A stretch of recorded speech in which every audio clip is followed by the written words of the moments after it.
Today we're taking a look at these MLB matches: Cleveland Indians vs Detroit Tigers, Tampa Bay Rays vs Minnesota Twins, New York Yankees vs Chicago White Sox, St. Louis Cardinals vs Kansas City Royals, and Oakland Athletics vs Texas Rangers, which are happening on Sunday, August 15, 2021, and giving you match breakdowns, over and under picks and predictions on these games.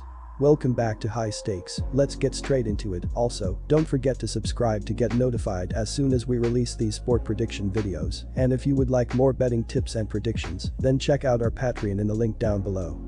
Our new Patreon is a way for us to help you improve your chances of making more money. 5 plans are available for each and every one of you. You can get 30 extra betting picks all the way up to 270 extra betting picks per month. Stop wasting hours of your time searching for bad betting advice that ends up costing you a lot of money. Join the High Stakes Patreon now and get the best betting picks and advice. Cleveland Indians vs Detroit Tigers.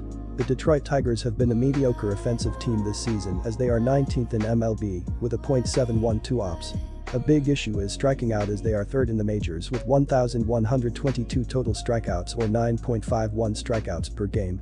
However, this team has shown the ability to score runs and keep their weaker pitching staff in games, as in the last 27 games, Detroit is scoring 5.33 runs a night. Left fielder Robbie Grossman has been doing well for the Tigers offensively this season, as he has a .795 ops with 18 home runs and 55 RBI, while adding 13 stolen bases in 17 attempts.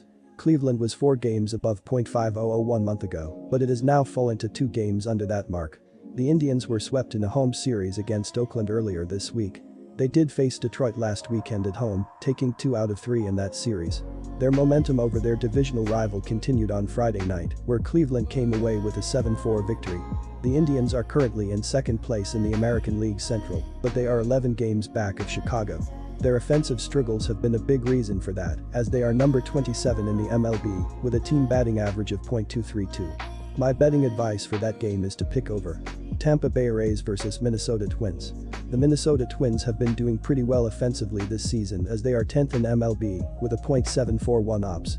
Even without Nelson Cruz on the roster after trading him to the Tampa Bay Rays, they are still 4th in the majors with 164 home runs, only trailing San Francisco Giants, Toronto Blue Jays, and Atlanta Braves. They have scored a solid amount at home as the Twins are scoring 4.64 runs per home game this year. Second baseman Jorge Polanco has been leading Minnesota's offense as he has an .818 ops with 21 home runs and 62 RBI with 9 steals and 13 opportunities. If the Twins can continue to score, it will really help them win some extra games. Luis Patino will be on the hill for the 11th time of the year in the series finale. Patino had trouble in his previous start, giving up 4 runs including 2 homers in 6 innings against the Red Sox, and managed to escape with a no decision. The rookie right-hander has the potential but is inconsistent and has filed a 4.64 ERA and a 1.24 WHIP, accompanied by a 2-3 record in 42.2 innings of work on the season.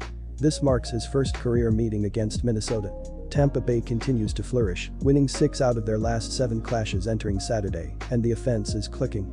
First, they swept the Orioles and followed with a big series win at Fenway Park prior to this series. My betting advice for that game is to pick over New York Yankees vs Chicago White Sox. Thursday evening was a special one for Major League Baseball, as the Yankees and White Sox played the first ever Field of Dreams game on the same field that was used in the film of the same name.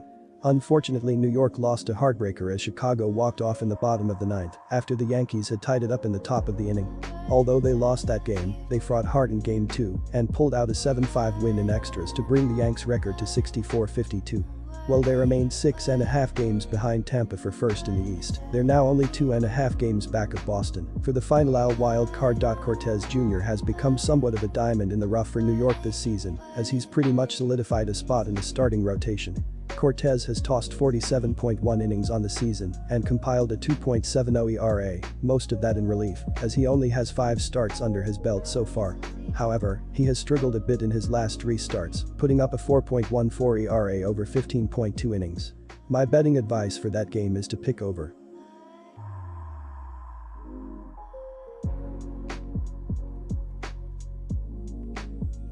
St. Louis Cardinals vs Kansas City Royals.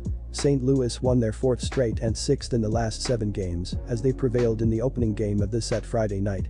The Cardinals entered Saturday 3rd in the NL Central, 10.5 games behind the Brewers for the division lead. In the NL wild card picture, the team was 5.5 games behind the Padres for the second wild card position. On Friday, St. Louis got 2 hits each from Paul Goldschmidt, run, and Yadier Molina, RBI, to lead the attack. Nolan Arenado, his 23rd, Tyler O'Neill, his 19th, and Lars Nootbaar, his 2nd, each homered in the victory for the Cardinals. Jack Flaherty, 9-1, made a triumphant return from the Illinois as he threw 6 scoreless frames, allowing 2 hits with no walks and 5 strikeouts. The Kansas City Royals are not doing well offensively this season, as they are tied with the Arizona Diamondbacks for 25th in MLB, with a .686 OPS. The Royals have been scoring at Kauffman Stadium this season, as they are averaging 4.67 runs per home game this season. They haven't been hitting well in the month of August though, as they have a team .602 OPS in their 11 games.